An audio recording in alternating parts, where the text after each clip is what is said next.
जय जय श्री राधे। देखिए कुछ दानी दाताओं का दान आया है।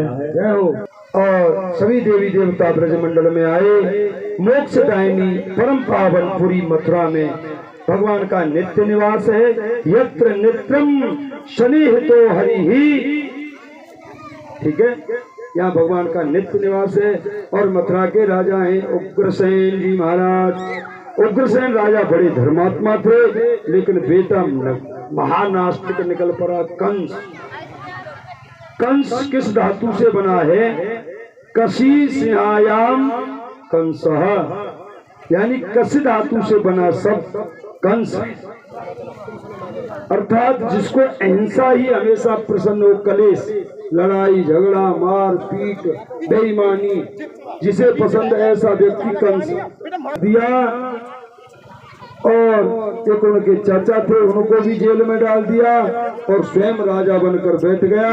और जैसे ही राजा बनकर बैठा तो तुरंत उद्घोष कर दिया, सुनो, हाँ, कोई भजन नहीं करेगा भगवान का, कोई हवन नहीं करेगा, कोई यज्ञ नहीं करेगा, कोई भंडारे नहीं करेगा।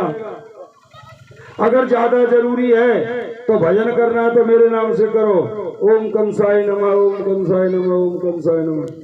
है हवन करना है तो ओम कंसाय स्वाहा, मेरे नाम से आहुति दो।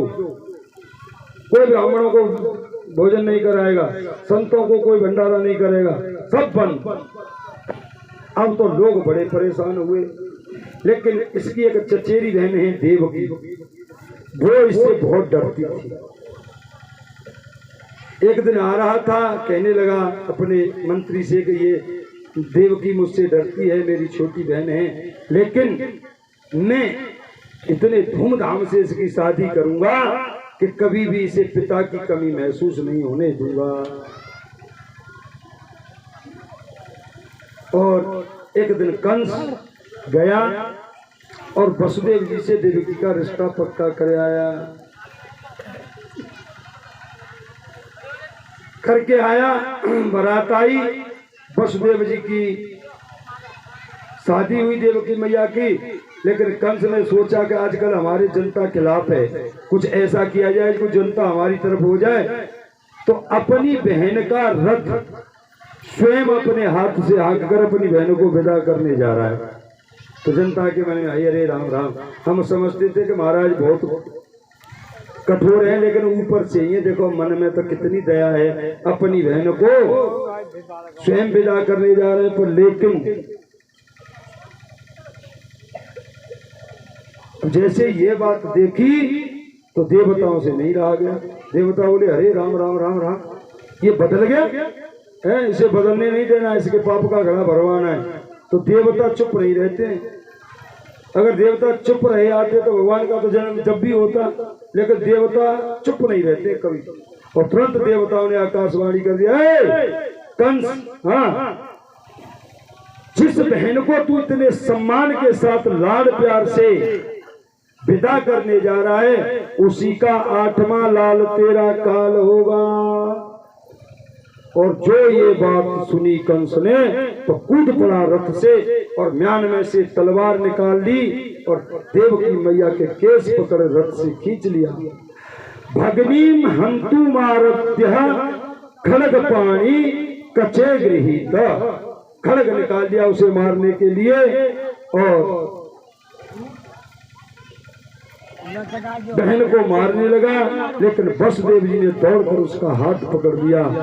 ये पति है, पति का अर्थ होता है पाति रक्षति इति पति ही। समझ लेना इस बात को, पाति रक्षति इति पति ही, अपनी पत्नी की हर प्रकार से रक्षा करे वो पति माना जाता है।